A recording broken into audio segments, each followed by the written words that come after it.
Hello, everybody, and welcome to Climb the Wall, a podcast focused on progress, where the three of us come together in hopes of showing you guys that it's never too late to try and make something better out of your lives, man. We all come across troubles, trials, tribulations, whatever life wants to throw at us. But guess what? If we stand together and keep making our efforts, eventually we will make it atop that wall and see the view standing for us on the other side. Today, we're bringing to you guys a topic about meditation, mindfulness, and the ways that you can utilize those and just bettering your life. That's the overall goal here, right? So, Yes, sir. with that being said, Pi, you want to take it away? Yeah. All right. So start with just the definition of meditation. It just means to think deeply or focus on one's mind for a period of time in silence or with the aid of chanting or religious or spiritual purposes. I don't really like that definition as much, just because the word chanting. I find that a lot of meditations, instead of chanting, they'll like use more guided talks. Mm-hmm. We'll see that like in transcendental meditation or mantras. Mantras can kind of also be chanting too, but it's all it falls under the purpose of guiding the meditation. So that's why I like to say guiding talks, I guess. But yeah. So meditation first started in India, and attention was focused on quieting the mind and like looking inward and the present moment, like as a means to find like inner peace and connecting with like something divine, I guess. And they were able to like understand the world a lot deeper by like that by connecting with themselves and the world around them. And yeah, and since then it's been like differed and altered as it like became more widespread, I guess. And yeah, so as I went to China, meditation was combined with movement techniques such as qigong and tai chi. And its purpose for this was like more of a health type thing, like physical health, rather than I guess spiritual. Um, but it also did promote more spiritual health. People like would I guess like benefit from that as well. But it's movement based, so also Mm-hmm. it's physical. And then another form of meditation that came from that was in Greece, contemplation, and like more uh, philosophical type of meditation, um, where you would ask more questions about yourself, like existentially, I guess.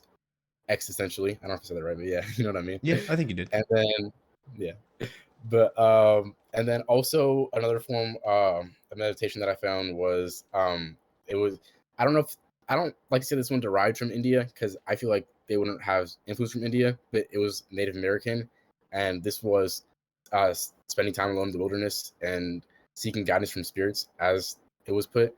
And kind of the same thing as same idea as the Indian meditation, um, as connecting with like divine in nature and Mm-hmm. understanding yourself and the world around you through that. And yeah. Um, Next, I'll talk about the types of meditations that I found. And the first one I found was transcendental meditation. Actually, here I'll start with mindfulness, because the and this way it kind of there's like a gradient kind of that I found to these meditations. Like there's here I'll count them right quick. There's 1, 2, 3, 4, 5, 6, 7, 8, 9, and I found that starts with mindfulness, and then after that the last one is mantra. And mantra, it's kind of like guided words is like what I would describe it as. And like the meditation is like kind of like I don't know, they like they all are kind of similar like as it goes on. That's what I'm trying to say. Mm-hmm. But yeah, so mindfulness, type of meditation where you focus on being intensely aware of what you're sensing and feeling in the moment without interpretation or judgment. And the next one is body scan, which is a type of mindful meditation practice that you're scanning your body. It's like a more physical thing. And then the next thing was focused meditation. This is also mindful meditation, but this isn't just more of your body. It's just something that you're like doing or trying to like accomplish, I guess.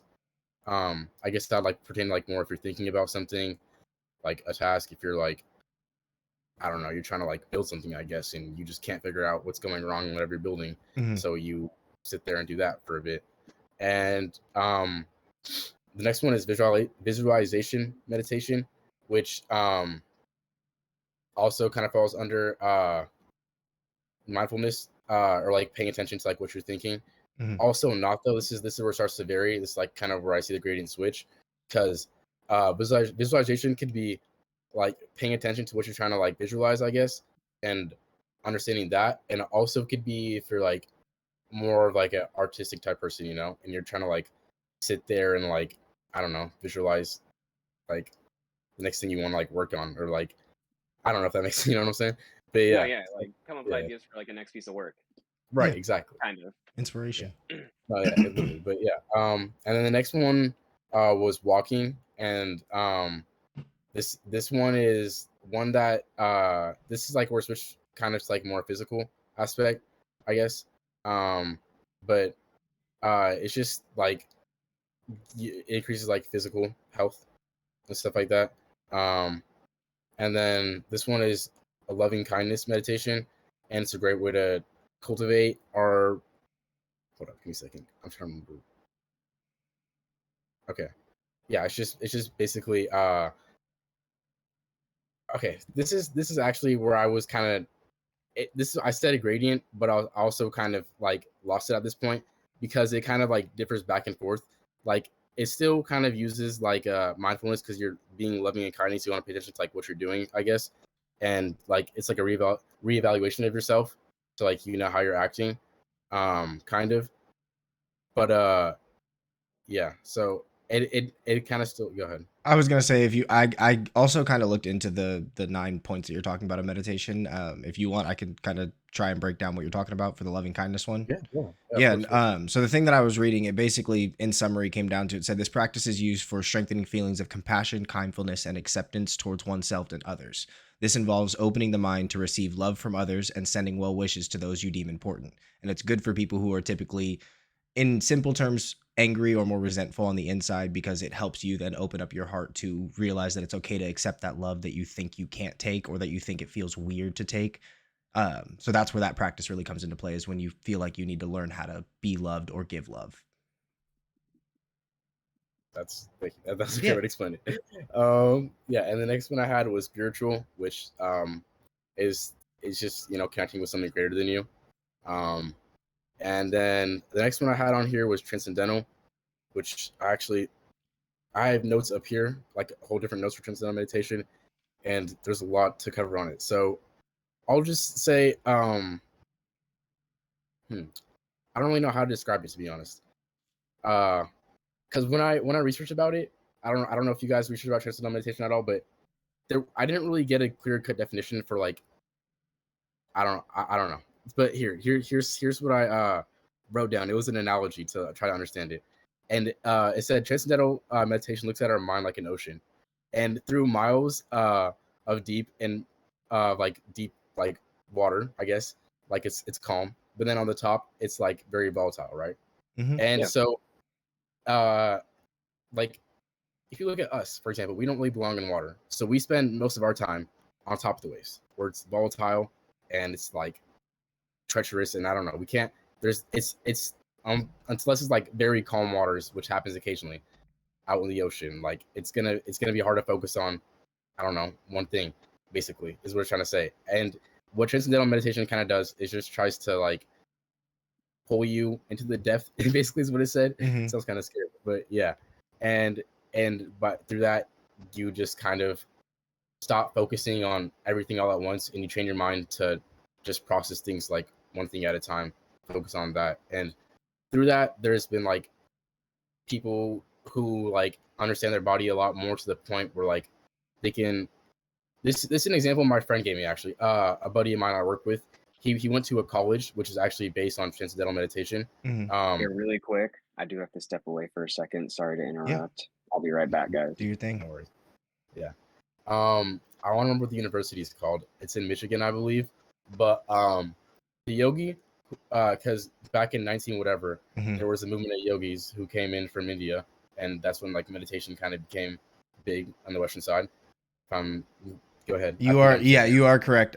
It was founded by a man named Maharishi Mahesh Yogi, is the man who founded transcendental meditation. okay, Yep, dope. So meditation. he also sounds fire. He also founded a university, and that's when my friend attended. I forgot where I was going with that. Sorry. You were talking about how he explained transcendental meditation. Okay, right. So the thing he told me is that what something that it can lead to, like, or the understanding that it can lead to, and I don't know if this is the far extent of it or something along the way, Mhm. but you can basically like understand your body so well. You can like eat an apple or eat a banana and be like, no, my body does not need potassium right now. I should be eating something else. And like like the banana, like it will just have like a funny taste to it, something that like it's not like that's not right or whatever. Pi, your phone Basically, just jump scared me if that was your phone that went that was off. my laptop. Oh, that jump scared me, bro. Laptop. Yeah. It's all I'm good. sorry. But yeah, so that was it's.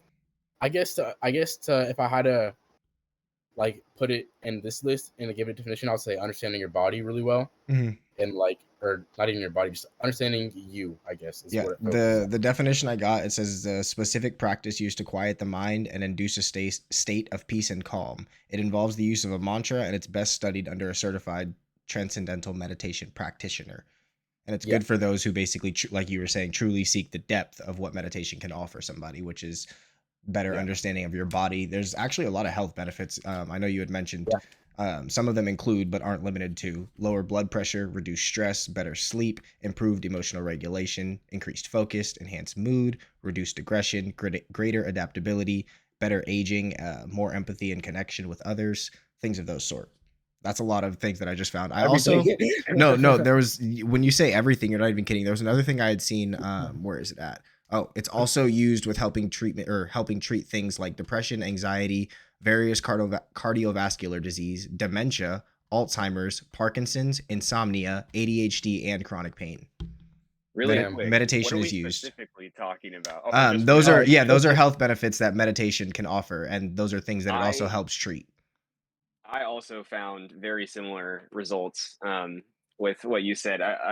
Above everything else that you said, I also one of the more interesting ones that I found was that it can actually improve problems with sexual life, like such as like I was intimacy, low libido, even erectile dysfunction. I mean, that honestly I kind of makes was sense. I was about to make a joke and say the only thing it can't help with is your sex game and making you taller, but I guess one of those is wrong. I mean, think about it though, because like it helps reduce your negative emotions, your stress management. It makes you like just Yeah, feel more self aware, more being present in your moment. So like, but I wanted to mention this along the lines of what Isaiah was saying earlier, like how like uh for transcendental meditation, like finding someone who does it. I've heard that like TM is what people call it, TM mhm, for transcendental yeah, meditation, but there's like TM like outposts. I don't know what to call them, like places you can go to like that are actually kind of common. My coworkers telling me, and they like basically how it works, like they give you a mantra and it's just like a single word that you have to repeat, and they make you like say it a certain way too, like you have to pronounce it, not like you should pronounce it the right way. You just don't want to like keyword the word or mispronounce the word at all, I guess is what I should mhm, say. And because if you do, it's like you're not like giving the word like it's like, I don't know, what am I trying to say? It You're altering the word and thus its effect it could have. Is mhm. basically Yeah. what.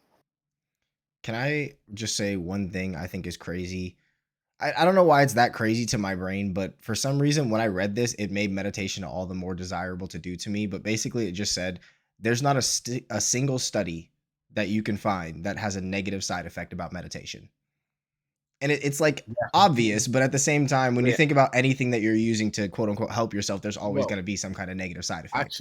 actually, I this is something I want to talk about earlier. So this is something I was kind of leaning away from talking about. Even though in the beginning I really want to talk about it, and I brought it to you guys so many times. It was that CIA document, the Gateway process, Yeah. right? Yeah. So I was really like stoked by that for the past like 2 years, however long I've known about it. It's just something that's like really incredible to me. Like CIA agents, government, you know, whatever, are claiming that through meditation they can enhance like their body, their like and like travel through time and all that. And then I like saw this one video and I was like, dang, this is crazy. And here's the thing. So for this CIA gateway process, it's led through these like whatever hertz. Like it does like 100 hertz and 170 hertz, and like 100 hertz in one ear, 170 hertz in the other. I think it is, and then that makes it so you can hear the difference, which is I think 70 hertz. Yeah, 70 hertz. So you hear that, and then after that, it guides you through meditation or whatever. Here's the thing: the whole point of that is so it like aligns your brainwaves or whatever to like some certain thing. A study was done about there was a terrorist group in Japan, a guy, a cult leader.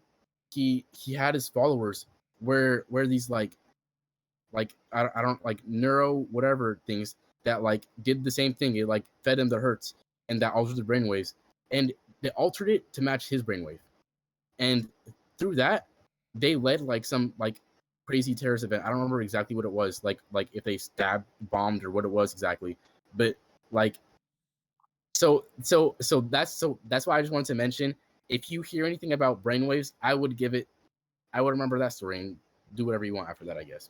See, that doesn't sound like Which, meditation. That sounds like cult.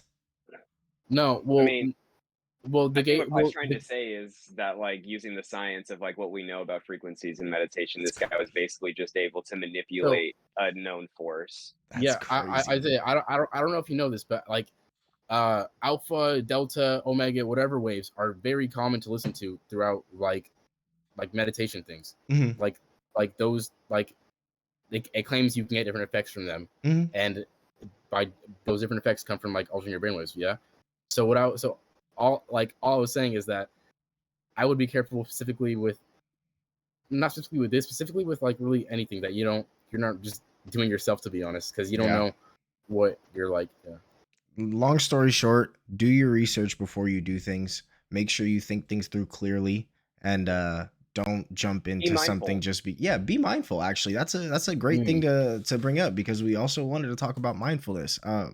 I have a couple of questions I want to ask to you guys. Which one of you wants to go first? Uh, Shoot. I can go first, I guess. Pi?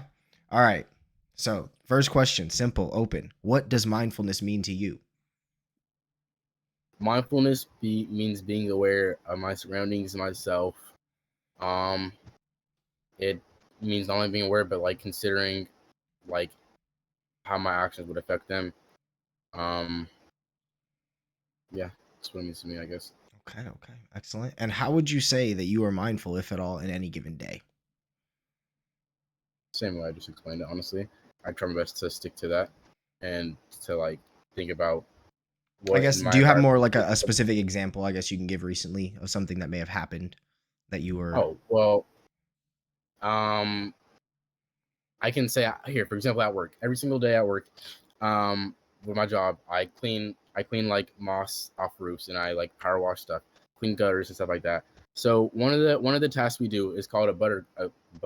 It's called a gutter brightening, and basically what that means is we'll spray the outside of the gutter, and then after that we'll like spray it with water, and like it's like a pressure washer hose, so it has some like kick to it or whatever. Like it will go kind of far. Sometimes there's someone else on the roof, and even though like one day I sprayed the gutter and like that the way I'm aiming like won't get them like completely soaked. Another day, if there's a little bit of wind, I'm gonna soak the fuck out of them. And then after that, they're gonna be upset as hell. And Right. yeah, it's not gonna be great. So I mean, I would say like some days that's what happens too. Like sometimes I'm not paying attention. I'm like, it's just another day. I'm just going like that. He's like, Hmm. hey, what are you doing? And Right. he's getting all upset. So you got to be But yeah, aware. so yeah, I mean that's like a yeah, that's I guess that's like one way I try to stay mindful at work. But besides, I mean that uh the way I'm talking with people, like uh how aggressive something sounds, even if it's not, even if it sounds aggressive, if it can be taken aggressive like anyway, or like I don't know, just I Try and guess come off that nicer, kind like of thing. how Try and come off nicer, kind of thing. sort of, yeah, just pay attention to like how it could come off literally in any type of way, Right. like try to put myself in the other person's shoes, no matter what shoes they're wearing, and see like how they would take it, and based off that, what is the best thing I should say to them. Mhm. That's something I practice pretty often too. Yeah. All right. Micah, same thing to you. What does mindfulness mean for you? I think mindfulness for me is definitely starts with being aware, but I think it also means to me is knowing your place in circumstances, and once you understand your place in a specific circumstance, how can you eliminate personal bias or feelings towards a situation and just correct, like, as accurately interpret what's going on as possible, and then acting off of non-biased decisions once you have fully, kind of call like a third person perspective, I guess, Yeah. like getting like a Mm, real look at the room, including yourself, because even though everyone's life is from the view of themselves, I think like once you like really take a moment to step back and see where you fit into things, as well as how everyone else fits into things, mhm, then you can truly make a better decision, or simply make a decision. I right. think, yeah, I think mindfulness is just understanding the power that you could have to change things immediately. I love the definitions both of you gave for that, because both of you hit pretty much every point that the best definition I personally found came up with. It said mindfulness means to maintain a moment by moment awareness of our thoughts. It involves acceptance, meaning that we pay attention to our thoughts and feelings without judgment. This allows us to stay present in the moment as opposed to rehashing things from the past. Because a lot of time, what ends up happening to people when they're not mindful, they immediately feel something that triggers a moment that brings up something from the past. And so they automatically react to it as if it was that same past moment instead of staying mindful that this is a new scenario with potentially a new person, or, maybe the same person, but it's a new scenario nonetheless. And so it could potentially Right. have a different outcome if they react to it in a different manner. Yeah, Yeah. So I did like I that. think that's kind of. I think what we were just talking about is actually really cool, because we honestly, I feel like we already like barely touched on this last week when we talked about paradigm. No, yeah, seriously, because a lot of people get very, very stuck on the things that have happened to them in their life. And I mean, rightfully so. When things cause you trauma or pain, it's hard to let that stuff go. But if you learn to not necessarily let go of the things that happen to you, but accept that they happen to you and that some people are just bad people, some people are good people. Just like you think some people are bad, some people in this world exist, they are good. And so you can't treat everybody with the same bias of the people that you've met in the past, because not everybody is those people you've met in the past. Precisely. Yeah. Yeah, Did I have another question? Oh yeah. And how would you say, or do you have any specific examples of your usage of mindfulness in a day by day basis? trying to Micah, think of a don't pay recent attention to one. buddy. Man, I work. Well, I mean, I work at a car wash. I'm trying to think of an example of Man. recently this week where I had to be incredibly mindful, because sometimes the customers that I deal with are something else, man. I mean, that's with any Mm, customer service job, but I feel like if you work customer service, there's a lot of times where if you want to keep your job, you've got to be super duper mindful. mhm. Let me think of one. I think, yeah, I'm really struggling to come up with like a specific example, because I feel like this sounds like I'm not trying to like put myself on like a pedestal or anything, but I feel like I try to be as mindful as possible pretty much like all the time. I feel like that's kind of like a lifestyle that I'm trying to live through and through. Micah, you're a So I golden guess retriever boy. We all know it. shoot, man, I got the hair for it, so Ladies and gentlemen, if you need a golden retriever, Micah is right here. not for sale. He's not for sale. Already under ownership from my wife. No, it's from me. It's from me. I own him. Oh, okay, okay. I'm not so much a specific example, but when I'm at work, uh, when a customer, kind of going back to what we talked about earlier, when people bring past experiences to the present moment and project that, I think I find myself being the most mindful at work, because, okay, so I work at a car wash, it's a drive-through tunnel. You got one car, you drive up, they roll down their window, you have a little conversation, you get their money, you send them off. Next car. I probably do that like a few hundred times every single day. And so I would say I definitely try to be most mindful when I'm at work, because some customers are going to roll down their window and be super duper nice and be the best customer ever. Some customers are going to roll down their window and be the biggest a-hole in the freaking planet. Other customers are going to roll down their window and it's going to be a mundane interaction. So Yeah. I guess when I'm dealing with customers at work, I'm always trying to get a little bit of insight on how my customer is doing, so that I can essentially make their day possibly a little bit better, or at the very least not make it any worse. Yeah. Yeah. Yeah. Yeah, that makes So like, sense. cause like there's some customers, like for example, like I don't think maybe most people would think of this, but let's say for example, I'm talking to like a super duper nice customer, but I am in a super duper sour mood, like kind of like a little bit of a role Mhm. reversal. I feel like a lot of people might think of like, oh, I'm in a super good mood, but like my customer's in a really bad mood. I should Right. shed some light on them. But like more as definitely I have to take every single situation moment by moment because quite literally I am exchanging words and money with different people moment by moment. I don't see the same car for probably longer than 30 seconds, That's very before valid. it's off into the car wash tunnel. So I would say, yeah, I practice mindfulness the most at work because I am dealing with many, many different people at a time. Oh yeah, Yeah. And that that's like, makes sense.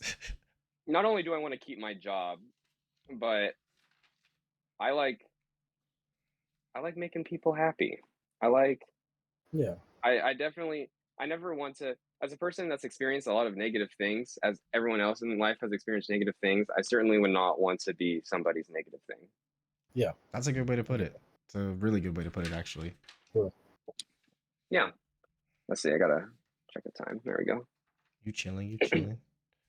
Do Yes, you ever gonna sir. have to step out again? Oh wait, you said that. I'm stupid. Yeah, like 15, 20.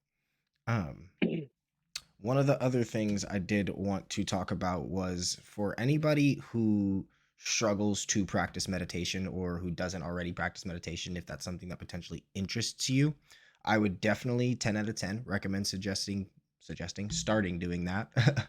um, it's not something that you necessarily need to feel forced into doing. So if it doesn't feel like something you want to do, then don't do it. But like Pi was talking about, there are multiple different kinds of meditation. So if you don't feel that one specific type of meditation is the type for you, then try looking into a different kind of meditation. You'll find that one way or another, you probably already meditate without even realizing you do it. I figured that out for myself. As he had mentioned, there's a body scan meditation. You kind of visualize a wave going through your body as you, I guess, feel for tensities, feel for, hold on, I got notes on it, basically scanning the body for tension, soreness, and other forms of irregularities.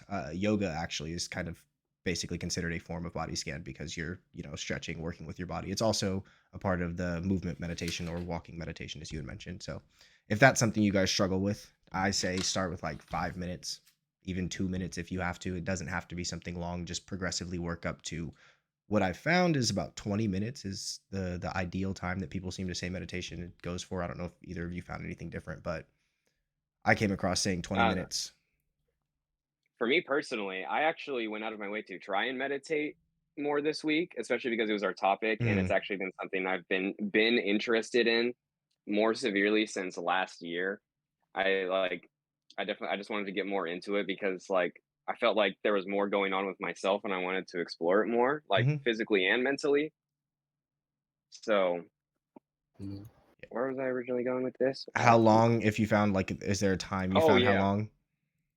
See, for me, so I'm a beginner meditator, you could say. Right. I haven't done it very frequently for very long, but I found for me 10 minutes was like the perfect dot, Mhm, like for me to at least like get started. And mhm, what's crazy is that like I think one of the most intimidating things for me when I first got into meditating was like I felt like there was a specific way you had to do it. Mm. But the more that I thought about it, like meditation is all about self-discovery and healing. mhm. So everyone's self-discovery and healing is going to be different. So everyone's meditation is probably going to look a little bit different. Right. And I think that's kind of like a super awesome thing. I mean, I think that's like a super awesome thing because as soon as I realized that, it kind of took off any limitations that I was trying to give myself about meditating. Because at the end of the day, meditating is like it's like the universal Uno card. Like it Yeah, can be any card you want, exactly. You can do any whatever you color, want any with it. number, whatever you want with it. Exactly. I was just saying like the most of the studies I read were saying how after or 20 minutes of meditation is when people typically start seeing the ideal results, so to speak, I guess, from it, in terms of the health benefits, in terms of like the physical aspects of it and things of that sort.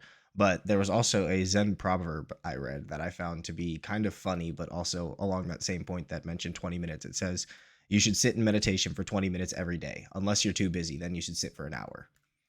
And I find that kind of funny because like when you think unless you're too busy, it's going to say, oh, don't meditate because, you know, you don't necessarily need to. But what it's really saying is if you're too busy to sit with yourself for 20 minutes a day, then you should probably sit down with yourself and for an hour a day and ask yourself, you know, what is really going on in my life that has me so preoccupied with the world that I can't just be with who I am or be with the world that I'm living in this moment, you know? And so I don't know. I just thought that was pretty funny, but something people get caught up in. Yeah.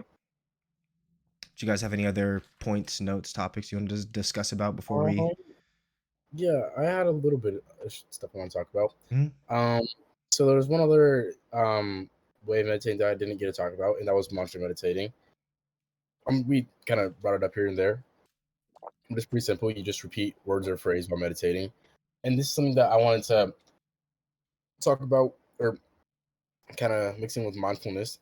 I want to say also be careful with mantra meditating. I heard a story, and I don't know how true these stories are, I guess, but it was the first word I heard with it, and so here's how it goes. Right, there's a guy, and he's talking with a yogi, and this yogi puts him on like meditating or whatever, and he like I don't know, he doesn't really know what to do, but like he's heard about it, he wants to start it, so he just knows about Om. So he starts sitting there saying Om, starts thinking about all these like things in life that he wants to like focus on. Like one day he focuses on his kids, one day he focuses on his wife, the next day he focuses on his job, and then slowly, as he keeps meditating day by day, like eventually he loses his wife, she takes the kids, then he loses his job. So he goes to the yogi. He's like, "Yo, what's up? Like, you know, I've been meditating for a while. Like it hasn't really been working, and like I've been like focusing more and more on this and that." He's like, "Well, what have you been saying?" He says, "Well, I've been saying Om." And then the yogi goes, "Oh, well, that makes sense. Om is a word for release." And so, yeah, that was the end of the story. He was sitting there thinking about all those things he wanted to fix while he was saying release, release, release, release, release. So I want to say Wow. be mindful about what you meditate. I don't know if Om is really the word for release. I don't know which word is the word for release. It would make But I want to sense because Om is, I think, the most prominent term used when doing mantra meditation. So yeah. if the goal And of that is to, you know, It- release negative energy and things of that sort, yeah. you're probably I, doing it I for the sake of peace I, and I quiet. will say also the first time, or like not the first time, a lot of times when you hear it, you see it like stereotypically like those monks who are literally trying to release every part of their lives out, and Mm-hmm. you know, yeah. So I that would make sense. But my point is just that if you decide to do whether it's mantra meditations or just regular meditations, just be mindful of the things that you're thinking, mindful of the things that you're saying. They have meaning. They're there for a reason. Like, yeah. Really, yeah. No, yeah, Yeah. it's important because like you said, if you get caught up saying the wrong things or focusing on the wrong things, the power of the world is very, very strong. Just like we talked about, you know, with the law of attraction, that which you focus on is that which will come into your life. So if you constantly focus on releasing things, even if by accident, your mind still interprets the energy the way it's supposed to be interpreted. And so if that's the things you're trying to do, just make sure, like you said, you're mindful of what you're saying, you're mindful of what you're doing. You make sure you do your research, you know, don't just jump into something and definitely don't just blindly follow somebody who tells you they'll lead you somewhere. It's not a good idea. Especially. One thing I have to point up right now, because we were talking about how important pronouncing certain words are Yeah. earlier in meditation. Mhm. I think if that story is legitimately true, then I mean, shoot, that's my evidence right there. Oh Like, yeah. Yeah. what I is? I think because like you know like I feel like the stereotype for meditating is to like sit crisscross applesauce, fingers like this, and Om. Hmm. yeah. And so like, shoot, man, like that. I'm I gonna meing, start we've being all done it mindful of as that. kids. We've all sat there and just I'm been like, you know, as a little kid. I didn't even want to say it right Yeah. there. I got shit, bro. scared. I just didn't want it to be Aang.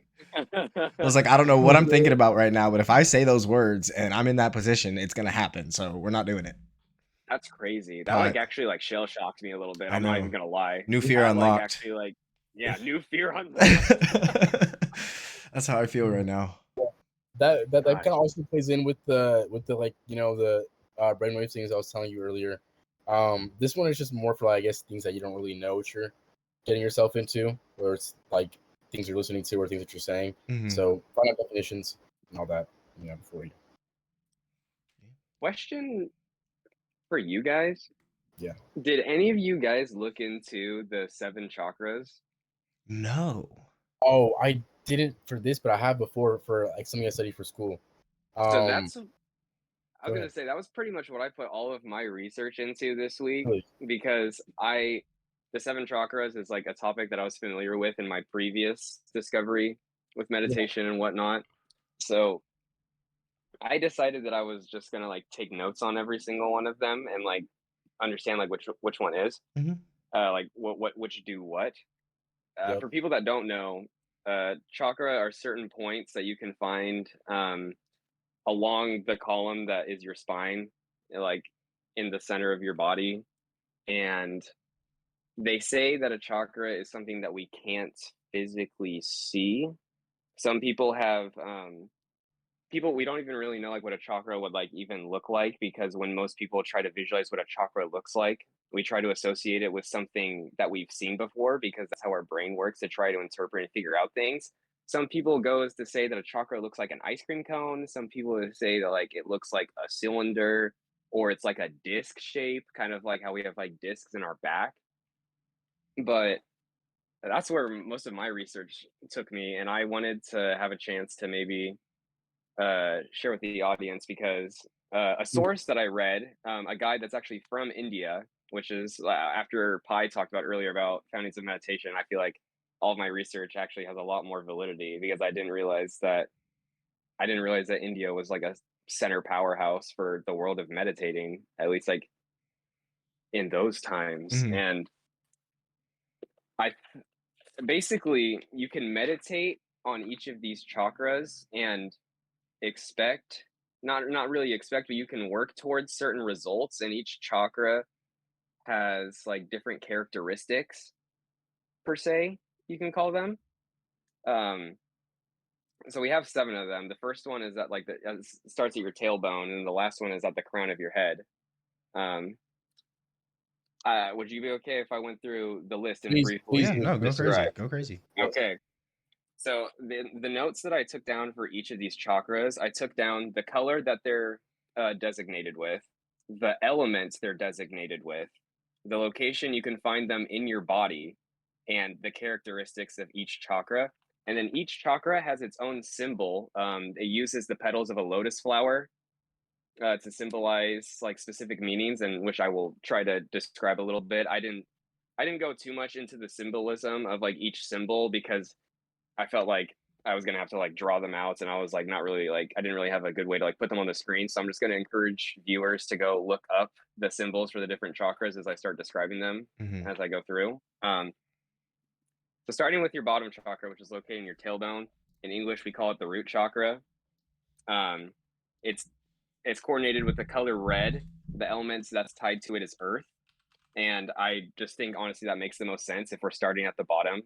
Meditation and like the spiritual journey is like something that's supposed to like be beyond the physical, so I think it makes sense that we start with the physical elements of earth. And also red is the like one of the first colors that we can actually see on like the color spectrum. It's like Okay. the first, I always thought of it, it's like the first color we see in the bottom of a rainbow, or like the top of a rainbow. I was Yeah. gonna say that. Red is also associated with negative emotions that can be like that can like are associated with lower vibrations, such as anger, which Yeah. is why I also thought it was interesting. Like I don't know, like I really felt like I feel like this system has a lot going on with it, It just like really does. beyond like the notes that I'm going to. Like it's like super Yes. complicated and very intertwined with like everything, which I think is super cool. But basically, our root chakra is it's characterized by emotions of survival, stability, ambition, and self-sufficiency, which based on everything that I just talked about earlier, like earthly desires, or like we're gonna go back to like caveman times, like shoot man, this is the first priority, is just surviving, Mhm. making it, like dealing with the physical and like surviving through the physical. Um this root chakra is symbolized with 6 lotus flower petals, which each petal is supposed to symbolize the negative traits that we must overcome in order to open this chakra. For people that don't know, chakras can be blocked based on lots of different factors. outside of yourself too, surprisingly. So yeah, so we start off with the six lotus flower petals, symbolizing the six negative traits that we must overcome in order to open this chakra. You'll see how this like starts to play in as I start reading more chakras. So to kick off kind of to the second one, it's called the sacral chakra. It's symbolized with the color orange. The element that's assigned to it is water. You can locate, if you want to meditate on this chakra, it's basically on your lower abdomen, about 4 finger lengths below your belly button or your navel cavity. And the characteristics associated with this chakra are attributes to it attributes to basic need for sexuality, creativity, and self-worth. I think looking at it from an outsider's perspective, I think this is a reasonable second step. Because if we look at like the grand scheme of like a person's physical life, I mean, once the first root chakra was like focusing on like self-sufficiency, survival, meeting physical needs just to like keep you alive pretty much. And then the next one, like once we've covered, the basic stuff, surviving, now we can actually focus on other things, which like desires, sexuality, creativity, self-worth. I just feel like that's another logical next step. I think it's very interesting how these chakras like go and like they seem to have like an order, like there's like a process. All Like things in life flow in some way. yes, exactly. I'm hoping to get that point across to people, but this chakra is represented by 10 lotus flower petals, which is supposed to be the 10 negative traits that we must overcome to open up this chakra next. So it goes from 6 to 10. The next one is the solar plexus chakra. This is the one that I hear the most about. If I'm being completely honest, I feel like I hear lots of people talk about their solar plexus chakra just in conversations that I have with other people. It's symbolized with the color yellow. It's also symbolized with the elements of fire. And you can locate your solar plexus above your belly button and below your rib cage. It's like sits right here, kind of in like the stomach area. If you ever hear someone like refer to like energies in the stomach, one time I had someone tell me that I was going through some stuff a while ago, and they were like, "Oh, your solar plexus might be blocked," because I was dealing with stomach issues, which can actually align with this chakra. I don't know if I said this earlier, but your chakras can actually have like huge physical effects on your body. I don't think you did, but that's interesting. Based on the condition of your chakras or if they're balanced or not. But basically, the solar plexus chakra is characterized by ego, anger, and aggression, which obviously I think would fit with fire pretty well. Yeah, if I'm being completely honest, like I can see that connection pretty easily without much explanation. But this one is really interesting because let's see, 1, 2, 3, 4, 5. Okay. Oh my goodness! I just realized that I might have accidentally said the wrong ones for the. No, I didn't. No, I said the right ones. Yeah, you said the right ones. I'm not. Yeah, okay. I don't have to worry about that. I thought I gave the wrong lotus flower petals to the wrong chakras. I thought I did that slightly out of order, but I actually did not. So, and let's see. R.I.P. Pi. So, technical difficulties, ladies and gentlemen. Pi has fallen. Oops, I dropped my laptop. Sorry. so my apologies. So, I said that the 6 negative traits were associated with the root chakra. That's actually associated with the sacral chakra and the solar plexus. So just jump one ahead. Yeah, the roots got.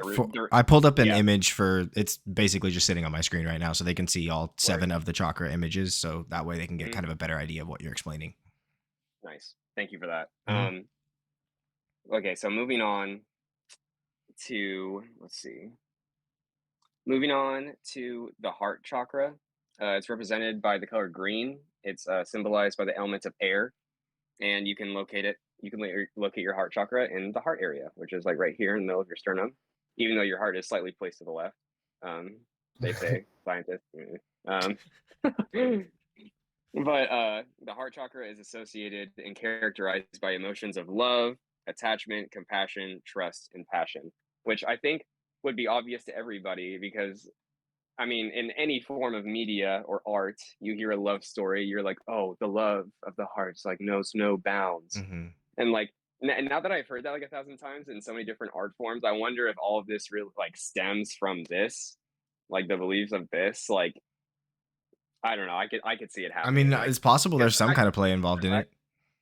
I mean, the fact that we still use the heart as like the organ of love, like, like, a heart is like Valentine's Day.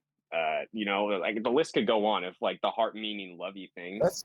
That's yeah, that's interesting. Honestly, I I just don't think really I know just where think it come from. I just thought it was a really funny consistency to see, even when in areas of the world that don't focus on meditation and mindfulness at all. Mm-hmm. Just the fact that like you could probably go to any person and be like, "Oh, what does it mean to have a heart?" And oh, it means to care about somebody. Like I think, To be I think alive. most people, yeah, yeah, like I think most people can agree that The heart honest thing, symbolizes those emotions. it, it's not a weird connection, but at the same time, when I think about it, it kind of is. It's like I don't know why I like kind of think of those two together, Can I tell but you it makes why? Yeah, sense together.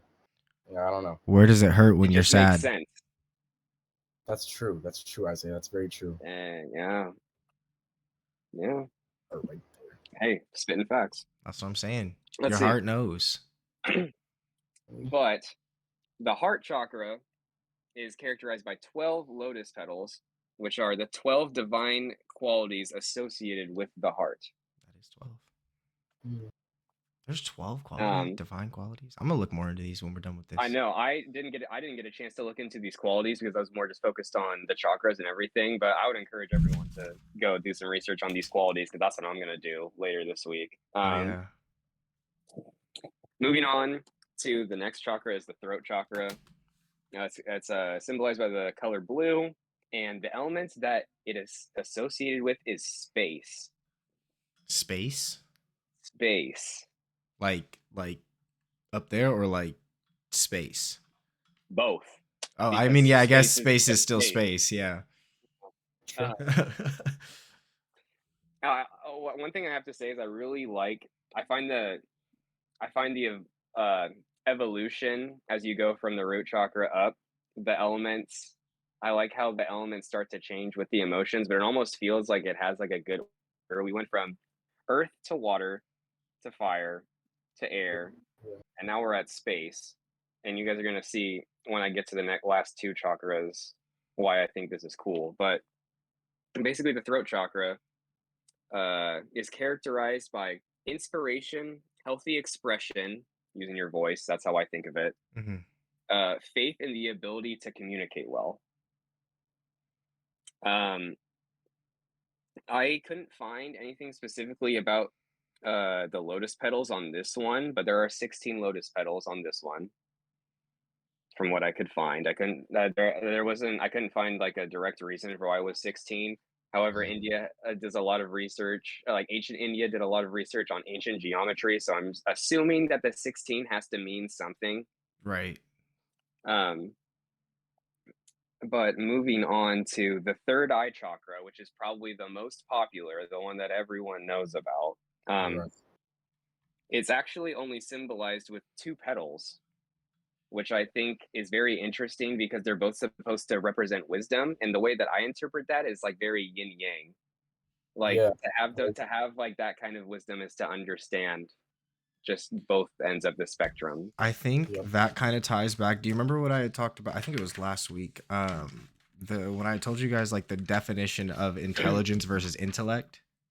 Yes, I do remember that. Yeah, the Actually, 'cause I intelligence learned being very something. holistic thinking to be able to include compassion, nurturing, creativity, and intuition with the intellectual aspects of what you know already. Mhm. So I think that like kind of plays into that wisdom you're talking about of like you've understood more of how to actually utilize the things you've learned as well as the things you've learned with people and with life. I would agree. I think that all has very good validity to it. Um, to go more into the third eye chakra, it's represented by the color indigo, And this is the first chakra in the sequence from the bottom that is not assigned to an element. And the way that I took this personally was, if we're going up the scale, we started at the bottom with earthly desires. The elements was earth, survivability, self-sufficiency, etc. Mm-hmm. Now we've moved up to the third eye. We've gone beyond space. Now we are like, I think at this point in the chakra, like we're beyond the physical. Like, if I'm being honest, like when we're like, we're beyond the physical now. Yeah. Like, to get to this point of like elevation, we're beyond what's around us, what we're touching. Something that I wanted to say that I thought was really cool is this has nothing to do with real life at all, but there's a fun fact that I learned. You guys have seen Avatar: The Last Airbender. Yeah, of course. I read a fun fact that the authors, airbenders, actually used to be able to fly because they had disattached themselves from all earthly desire, and that's how they learned to fly. But as soon as they became friends with the sky bison, they lost their ability to fly because they became attached to the sky bison. And the reason that I bring that up is because I think if we're going to talk about attachment to the physical, which is something that meditation, I think, like, you're looking for like interconnectedness in meditation, but I don't think it's just to the physical. If you guys maybe agree with that, Yeah. like I when you're mean, meditating, I would say it be it's an understanding of physical the and world. beyond physical. Yeah, it's like a beyond physical experience, but it can also be a physical experience as well. Mm-hmm. So, okay. What's up, Pi? No, no, go ahead. I'll say after you're done. I'm good. All right, I'm word. So yeah, the third eye chakra, it doesn't have an element. We've moved beyond all of this stuff at this point. It's located between the eyebrows, the third eye. And meditating on this chakra is supposed to destroy karma of past lives and brings intuitive knowledge and liberation. That's what I found about meditating on the third eye chakra, or like the characteristics of it. There wasn't really a whole lot of characteristics to it because it's supposed to be kind of like your gateway into like other knowledge that is not of yourself, or Hold on, stuff that like you don't know.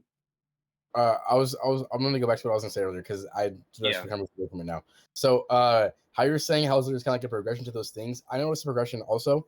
There's a progression of density, like physical density to every element you named. It starts with earth, which is a hard rock, then moves to water, which is liquid, then moves to fire, which is neither gaseous or it's. I mean, it may be gaseous, but it's like there's like combustion going on. There's like wood, Yeah. so it's more dense than just gas. Then it goes to air, which is like a lot more stars, and then it goes to space, which you can take space as like, I guess, like there's stuff in space, but the definition of space is just literally like more space. And then not only that, if you go to actual space, it's a vacuum. Yeah. So it's There's not. Yeah. And then I there's nothing like that after you that, which pointed. yeah. I'm glad that you pointed that out because like I was trying to figure out what it was. I was trying to figure out what it was because like for me, like I saw it as like, we're going from the physical. Like you can put it as like if we're going from like the root chakra, which is earth, and then to the third eye, which is no element. You're like, oh, like we're just leaving the physical. But I was looking for a definition like that, and I couldn't put it together. So I'm glad that you said that because I've been trying to figure that out since I was doing my research earlier today. And to tie into how you ended it too, the progression is slowly getting further and further away from being physical. Like, Yes. yeah. So I guess in the end, when it becomes not physical anymore, it's just like the ending that makes sense. I don't know. It's perfect. Yeah. No, yeah, I see it. I needed that. Yeah, that's what I He needed. needed that. Yes. And this brings me to the very last chakra, which is the crown chakra, located at the crown of your head. It's represented by the color violet white, which is a color that I had never even like specifically heard of until today. Do yourself a favor and look up violet I'm white. looking it up right now. But the crown chakra is also not associated with a single element. It's not associated with any physical elements at all. And it's located at the crown of the head, like I said. It is the center of spirituality, enlightenment, and dynamic thought and energy. It's supposed to allow knowledge to flow inward and bring the gifts of cosmic consciousness. That is what's characterized by the crown chakra. Which, I mean, if you look at it, a scale, the root chakra, the crown chakra, you've gone from the bottom, you've made it to the top. The top is the farthest away from the physical, which is down here. I just see it making plain sense in my brain. But the crown chakra is really cool because the progression of lotus petals that we have up until this point, once we get to the crown chakra, it's symbolized by 1,000 lotus petals all intertwining with each other. If you've ever seen a picture of the flower of life, for those of you that don't know what that is, Does he have it? Oh boy. Oh boy. On a if I can t-shirt? find it, Kind of if I five can seconds. find it. I know it's in here somewhere. I know it's in here somewhere. It's been used in, it's been getting used in way more music art in the past 5 to 10 years. I just have to find it. Do. I know I can find it, but if I don't, you should just look it up online. Google is free. Google is free. Here, I'll pull it up, Michael. What do you want me to look up? The flower of life? Flower of No, life. I found it. Oh my, This, he found it. boom. This is a cool Oh, I have cover, seen by that. the way. I have seen that. Yeah. Yeah. So this is another interpretation of that flower, the 1,000 intertwining circles. I don't know if this is actually the flower of life. It might not be big enough because the flower of life is actually a specific number of circles intertwining. But this is basically what it looks like. Right. I know it starts at like a seed, I think, and then it goes to like yes, fruit something. yeah, it's like seed. It's like seed, flower, fruit. No, something like that. I think flower is actually the last one. But I don't know. I'd have to go and do independent research on that. But regardless, the crown chakra is represented by 1,000 lotus petals intertwining, which I think is just crazy because, like, I mean, the third eye chakra is crazy because, like, we start with 0 petals and then we slowly work our way up to 16, and then we go back to 2, and then it's 1,000. If I feel like in a way that kind of just describes the journey of meditating, like in general. Like you're building up to a specific point, and then you go back and you look at everything that you've learned, go into the third eye chakra, you use all the wisdom that you've gained to differ and like make decisions, come to conclusions, have thoughts using your divine wisdom. And then once you've figured that stuff all out, boom, you got it. 1,000 petals. You flourish. Yeah. And so I just think that was kind of like, I think going through this scale, it's like watching something like happen, like watching something grow. Watch it go from nothing to something, figure out what it is again, and then truly flourish. There you go. But basically, all the characteristics that I've listed earlier, you can meditate on these specific chakras with I don't know which specific form of meditation it is. But it's the one where you try to focus energy into specific parts in your body that need it. Right. Oh, that's it's called progressive relaxation or body scan meditation. Yeah. Okay. So basically you can meditate you can put your energy into these specific chakras in order to rebalance them or get specific results that you're looking for. Yeah. And so if you found that any of these chakras had characteristics that you're trying to work on, I would suggest finding them and meditating on them and seeing what results you kind of get. Oh yeah. That would always be a good idea. With that being said, though, we do need to kind of wrap this up because we are coming on close to an hour right now. No way. Yeah. Well, okay, hold on. I just want to say one more thing. Go ahead. Bottom line, you also don't need any of this to meditate. You can meditate by yourself, doing whatever you want to do. Just be intentional, be mindful, like think about what you're doing, know what you want. That's really all it comes down to, I guess, and make a habit of it, I guess. Like that's like be consistent, you know. Yeah. Yeah, and be true to yourself, and that's kind of all there is. Beautifully said. Yeah. That's a big point. I actually do want to mention being true to yourself is one thing that I can say will truly make a lot of your life easier, especially if you're trying to better yourself. Because when you can be true to the things that you say you're going to do or to the person that you want to become, it becomes a lot easier for you to then believe in yourself, thus building more confidence in who you are as an individual. So meditation is one way to focus on who you are, what you want, the things that you want to look for, but make sure that you are mindful when doing so. Otherwise, you will get caught up in some trap and potentially lose your job, wife, and kids. I don't know. Ladies and gentlemen, be safe. With that being said, everyone have an amazing night and never stop climbing the wall. Don't forget to Climb the wall. yeah.